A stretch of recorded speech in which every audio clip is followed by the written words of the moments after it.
All right, what's up, everyone? It's I guess it's the early signing period day. It's Wednesday, which feels like National Signing Day as much as effort and time is put into it. So I guess you can say it's signing day. So happy signing day to all of you.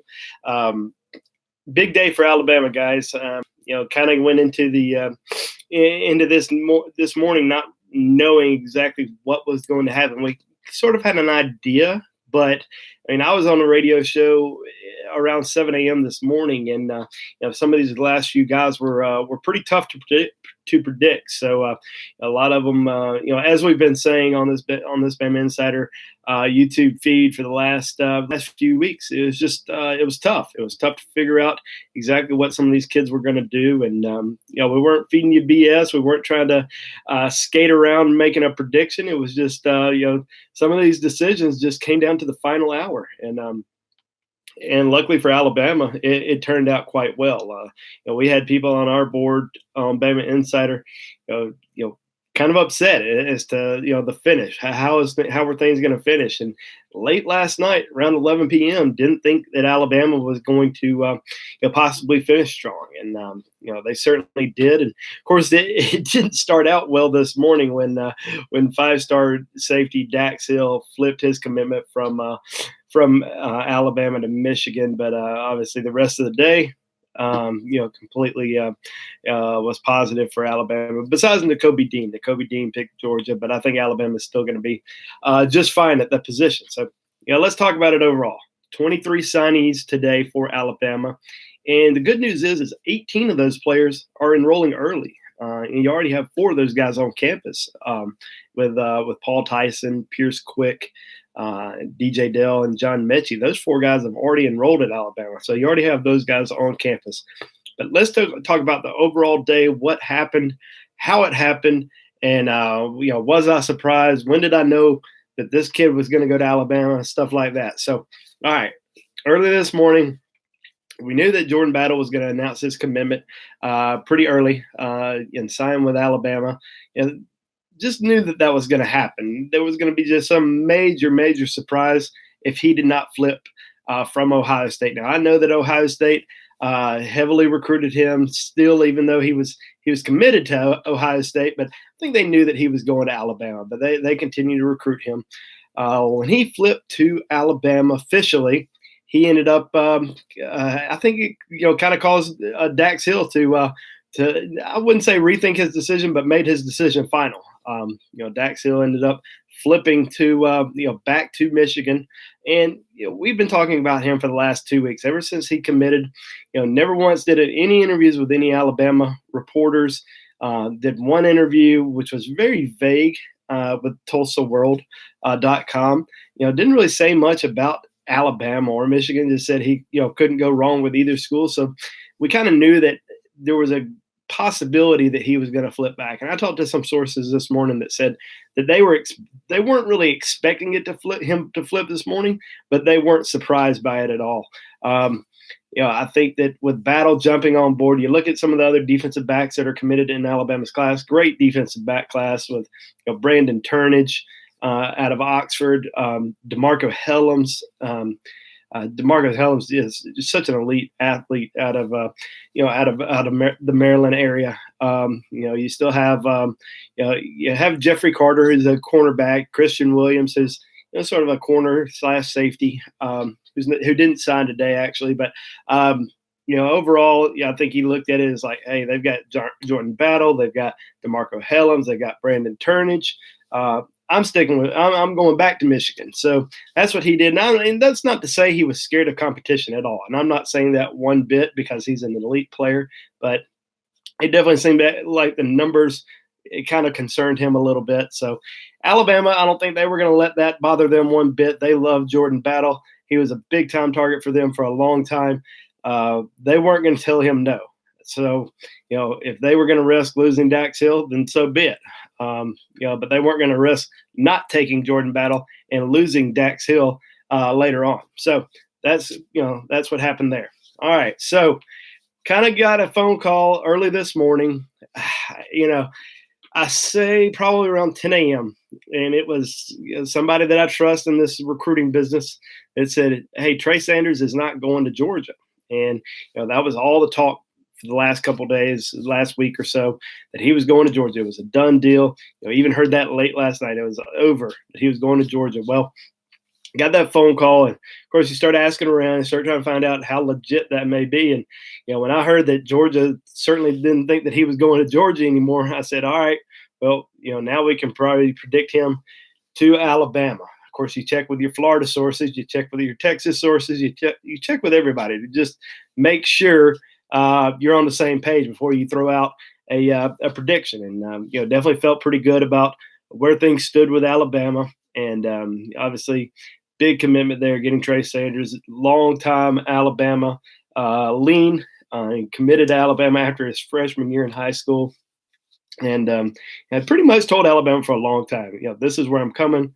Don't worry. I think Alabama worried a little bit, guys. And I know there's a lot of people that out there that are saying he was trolling Georgia the whole time or this or that. I think it did get tight. I don't think Georgia ever really led. I do think that it got really, really tight in the end, and I know we said that that Georgia was the main leader, and we felt that way. But after today and seeing his commitment, talking to some different people, I just think that he led some. I think he did lead some people on. I think he made people believe that that Georgia was more in it than they were, and in the end, he ends up committing to Alabama. So obviously, big get for Alabama. Number 2 overall player in the Rivals 100, number 1 running back in the country. Huge addition to Alabama's recruiting class. And then obviously Nakobe Dean, the 5-star linebacker from Georgia, from Mississippi, who committed to Georgia today. I said this the other day. I had been hearing Ole Miss or Georgia, and I think it had been going back and forth like that for the last few days. Don't really think. I think Alabama was kind of third on the list, and I know if you watch the ESPN show like I did, those guys were saying it was Alabama or Georgia for him. I don't believe that, and I've talked to enough sources in Tuscaloosa who don't believe that. I think it was between Georgia and Ole Miss in the end. In the last few days, I think it was between those two schools.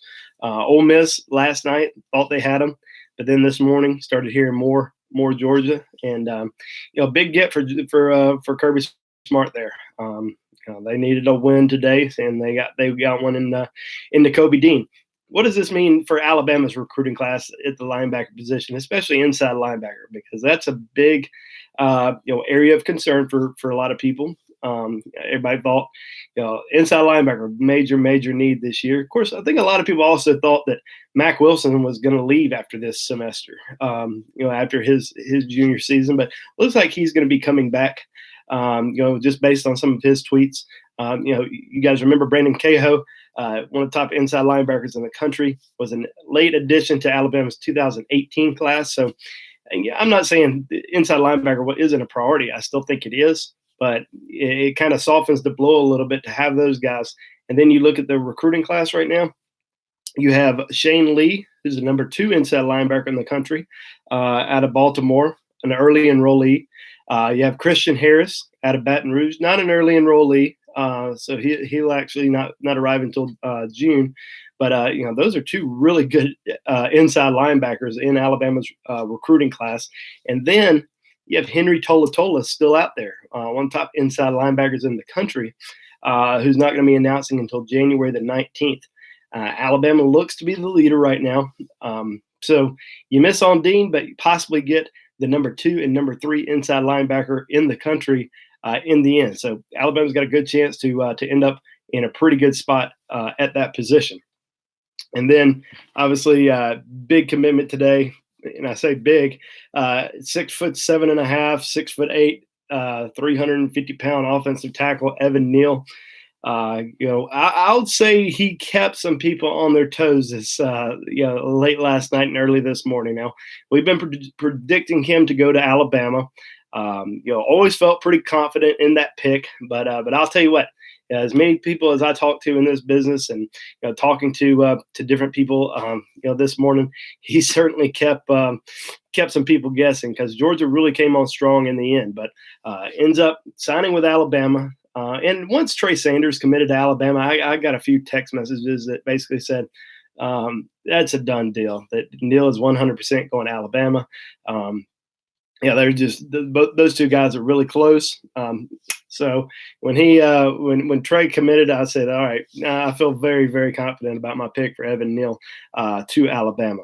Good thing for Evan Neal is he's going to be enrolling early. And a lot of people look at it and say, okay, Jonah Williams going to be graduating, or excuse me, not graduating, but possibly leaving early. I expect he will for the NFL draft. So Alabama's left tackle position is open. Will Evan Neal come right in and play? I don't think it's that simple. I think it's one of those situations where they're going to see who the best player will be at that left tackle position. Does he have the ability to come in and be an immediate starter on the offensive line? I think he does.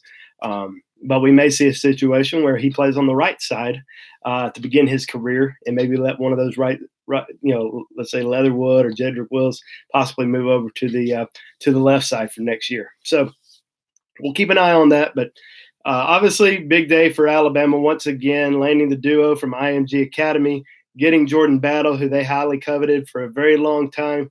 Missed out on Dax Hill, but that's okay. Missed out on Nakobe Dean. Like I said, I think that's going to be fine for Alabama in the end.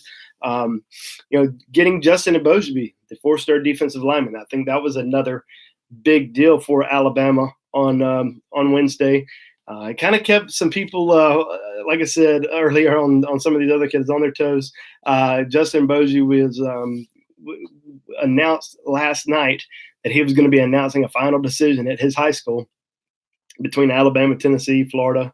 I think he put one other school in there, but a lot of people I talked to, it was Alabama or Tennessee. So he ends up sticking with Alabama. I didn't know which way it was going to go. I thought he was going to keep his commitment to Alabama, but at the same time, would not have been surprised one bit if he were to flip. The good thing about him is he's enrolling early. Now you have 3 defensive linemen in Alabama's recruiting class who are going to be there in January. Antonio Alfano, DJ Dell, who's already there, and Justin Eboigbe. So you got 3 guys, big position of need, very critical position of need for Alabama. Getting those guys on campus, absolutely huge. So what are we looking at moving forward? You look at Alabama's class. You have 23 guys who have already signed. You have 3 guys who didn't sign. You have Keelan Robinson, the running back out of Maryland, Byron Young, the 4-star defensive lineman out of Mississippi, and Christian Williams, the 4-star defensive back out of Daphne. As of right now, not really sure what's going to happen in terms of Keelan Williams. I think he's going to take a visit to Maryland. I know Mike Loxley's kind of been all over him, so I would watch him, possibly as a flip candidate. Byron Young going to be taking some visits. I know he's going to go to Florida, LSU, Ole Miss. Ole Miss really pushing hard for him. But as of right now, I still think Alabama's in good position with Byron Young. I mean, he's been very high on their wish list for a long time. So I think that, he's going to get some pressure to stay in state, but I think he ends up sticking with Alabama. And then Christian Williams, going to take an official visit to LSU on January the 11th. I'd watch him pretty closely just because he's made about 3 visits to LSU this season. You look at Alabama's defensive back class, very strong right now. I'm watching Marcus Banks, the 4-star defensive back, cornerback from Texas, going to be making a decision on January the 5th. Not the same position, but could possibly push Christian Williams over the edge in terms of going somewhere else. So we'll keep a pretty close eye on that. who are some of these other top targets for Alabama? I just put a list on BamaInsider.com just a few minutes ago, breaking down the top names. And I'm going to give you a couple, but I'm not going to give you all of them because I want you to go to BamaInsider.com to check out the entire list. And I break it down to tell you exactly why they're important to Alabama's recruiting class. I also took some names off there. So some guys that we've talked about for a long time in terms of top Alabama targets. They've gone off the board today because of what Alabama's done today. Some of these big names are no longer on the recruiting board. So 2 names I'll tell you about. Ish Sopsher, who we've talked about a lot of times on here, big time defensive tackle out of Louisiana. Going to wait until February to announce the decision. So that's one of Alabama's top remaining targets. Another kid to keep an eye on, Chris Bogle, the elite edge rusher out of Fort Lauderdale, Alabama. 2 guys today from Fort Lauderdale, not the same high school, but different high school. Cardinal Gibbons. We know that Alabama missed on Kayvon Thibodeau the other day, but Chris Bogle, very elite pass rusher. Alabama likes him a lot, so would not be surprised one bit if we saw him in Alabama's recruiting class. Now he's going to be making a decision on January the 5th at the All-American Bowl. So those are some of the top names to focus on between now and February. And like I said, I've got the complete list, got the complete breakdown on BamaInsider.com right now. So go on there, check it out. I'm going to take a few questions, guys. Not going to stay too long. Just want to knock out a quick recap of Alabama's recruiting class. I know Nick Saban, I think he's doing a press conference around 4:00 to talk about the big day. But obviously, huge recruiting day for Alabama. Keeping up with the number 1 overall class.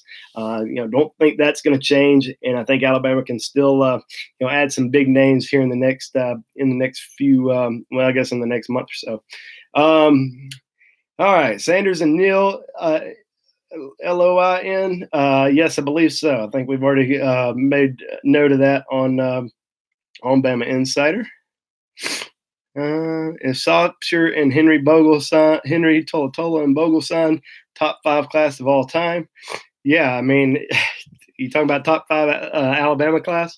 Alabama's been able to do a number on some of these teams over the course of the last 10, 12 years. And, this is certainly, in my opinion, if they can get some of those guys, it may as well be the number 1 class in the Saban era, which is going to be one of the best overall. But you never really know, until these guys, get on campus, develop. Are they going to develop into NFL players? Are they going to develop into Heisman Trophy winners? All-American stuff like that. Are they going to win national championships? So, we'll know about how good this class is, 3-4 years down the road. All right. But would you say inside linebacker is a top priority for 2020? It just depends on what happens with Henry Tolatola to close out the class. I mean, I think they'll probably, focus in on that a little bit. Outside linebacker still key, but yeah, I mean, I wouldn't say missing on Dean has turned them into, oh my gosh, we've got to get 5 inside linebackers in the 2020 class at all. I just think that they missed on one guy. They've got a guy who they can probably replace them with, and I'm not even saying he's a replacement. And Henry Tolatola was a guy that they would take regardless. So yeah, I mean, I think that they'll just kind of wait and see what happens. Who are some transfers, some grad transfers, or not? I'm assuming you might mean for Alabama. I don't know if you're meaning it will leave Alabama. I have heard that Alabama is going to go after some grad transfers, specifically on the defensive line. And I know what a lot of people are thinking. A lot of people are saying, oh, Aubrey Solomon, the guy who's leaving Michigan. Well, he's not a grad transfer. He's just a transfer. Hadn't really heard anything that on that front, but I think we're going to keep an eye on Alabama possibly going after a grad transfer on the defensive line. Probably know a little bit more about that, after the bowl season. All right. What about Christian Harris? Mentioned him earlier as one of Alabama's top inside linebacker signees. He did not He's not enrolling early. That's it. I mean, he went ahead and signed today, but is not enrolling early. Let's see. Do I think that Alabama can hold on to Byron Young? As I mentioned earlier, I do. It's going to be tough. I think a lot of these schools that are heavily recruiting him still are certainly going to look at him and say, "Hey, Alabama has 5 defensive linemen in their class. 3 guys who are already on campus. We don't have that many. We don't have this many defensive linemen in our class. You need to come here." But Alabama holds Byron Young in very high regard, and they're gonna fight hard to keep him.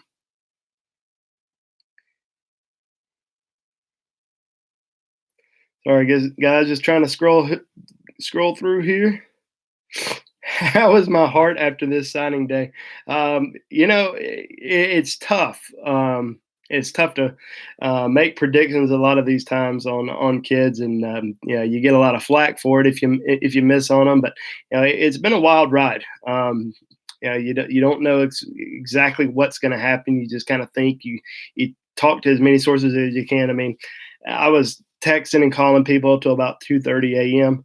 Last night, and it's been that way for the last couple weeks ever since I think ever since the Iron Bowl, when these official visits really started to crank up, and kids are throwing different signals out left and right. I mean, remember the other day, N'Kobe Dean did the land shark at the Alabama Mississippi All-Star game. Of course, everyone assumed that meant that he was going to Ole Miss. You can never buy into that crap. So you gotta weed through all the BS and figure out exactly what's going on and what's real and what's not. And sometimes you get burnt by it, but we try to give the best predictions and ideas and information as possible.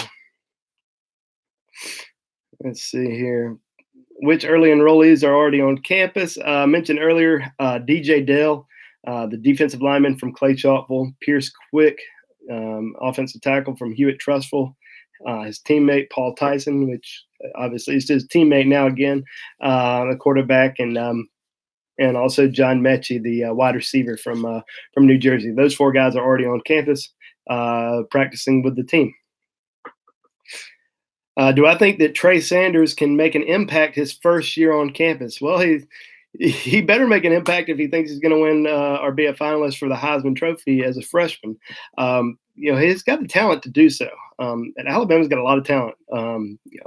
Some guys that are itching for for a lot of playing time. Some guys who are probably itching to also be in New York next year. Najee Harris, Brian Robinson, Josh Jacobs if he returns. You got some really good ball carriers, and he's going to be right in the mix. I mean, he certainly is a very high caliber player, and I think that he's got a chance to make an impact, especially if he gets on campus early. Now, I've been told that it should be good to go, but still waiting on a few things. So, I think he'll be fine to enroll in January.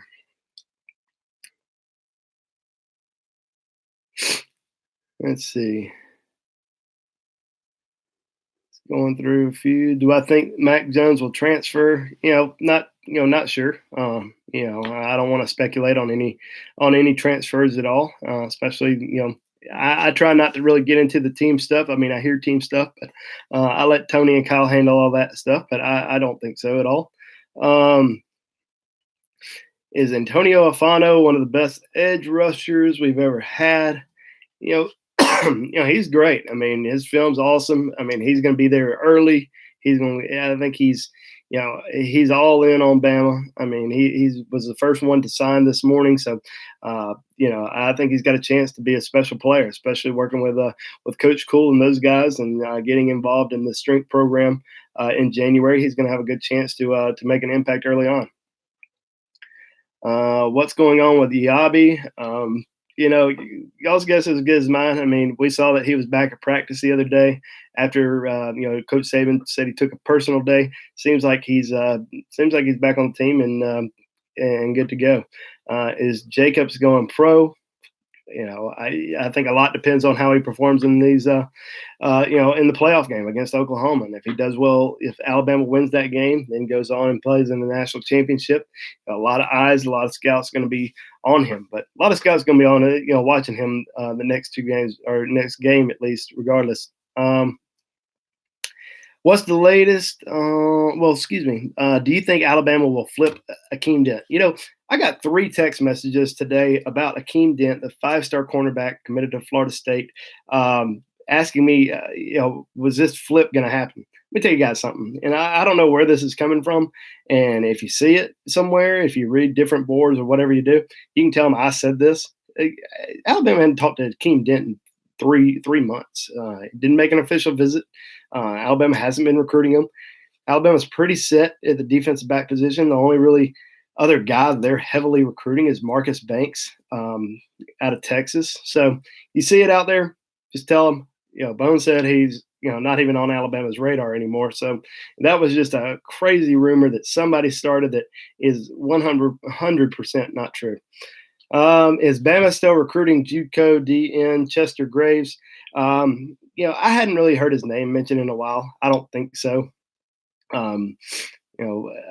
Is there a possibility that he may come on campus next month? Maybe, but I have the list of names that Alabama's focused in on. He's not one of them right now. So unless Alabama just whiffs completely on, let's say Ishmael Sopsher, Chris Bogle, Nathan Pickering, who is committed to Mississippi State, Jaquez Sorrells. They missed on all those guys. Maybe they start looking at him a little bit more, but as of right now, no, they're not looking at him. Let's see. Who's Bama's number 1 target for the rest of this class? I would say, and a lot of people would probably say Ishmael Sopsher, and he might be. But I look at Alabama's class, and they have 5 defensive linemen committed. With Alabama missing on Nakobe Dean, I think Henry Tolatola is very important. I think he's got to be the number 1 overall target, and I think they need to close on him. Let's see. All right, just a couple comments coming through. Who do I think Bama will finish the class with? I think they've got a good chance with the guys that I've mentioned. We'll know a little bit more next month when these guys start taking their final visits. Henry Tolatola is announcing on January 19th. I think Alabama's got a great chance with him. Sopsher is going to wait until February to announce. You still got some other guys that are out there. Marcus Banks is announcing on January the 5th.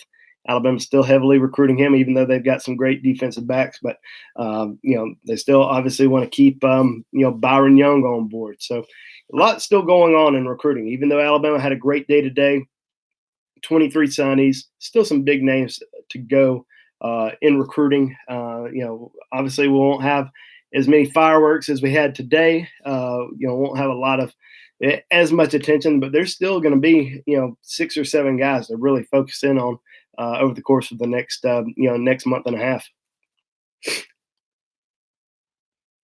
Nola Pola Gates is a beast. Will Alabama save a spot for him? I think spots are falling fast. I mentioned Marcus Banks is still a target at the defensive back position, and I think that's because he's purely a cornerback. Pola Gates, more of your, rangy safety, can play nickel. I just don't think there's going to be a spot. I think after Jordan Battle committed to Alabama today, regardless of Dax Hill, I think Alabama's pretty much set at the safety position. Who is the biggest sleeper in the class? I really like DJ Dell. I think he's a great interior lineman, defensive tackle, very athletic, can move. If you go back and watch some highlight clips of DJ Dell, they line him up on the offensive side of the ball in goal line situations. He'll catch passes. He'll jump for interceptions. This is a kid who's 325 pounds. So you got to watch. You got to watch him, and the fact that he's getting on campus early, I think he's a real sleeper for Alabama. All right, guys. I'm gonna get out of here right at about 30 minutes. Just wanted to come on here, recap Alabama's recruiting class, the big day for Alabama. Stay tuned to BamaInsider.com, where I've got plenty of scoop on there. I've already put out our list of the top targets for the remainder of the recruiting class, some insider notes on what all happened today, and we'll have some. I know we're going to have some signing day superlatives. Biggest position of need and all that kind of stuff. We're going to post tomorrow. So thank you guys for joining. Thank you guys for following along throughout the whole recruiting process. But just keep in mind, it's not over. We still got more to come. We will probably take a break for the holidays. So happy holidays to all of you guys. Merry Christmas. Be safe over the new year. And we'll check again, I guess, in 2020. So, 2019. I'm thinking about the 2020 recruiting class, but 2019. So, you guys take care, and thanks a lot. Bye.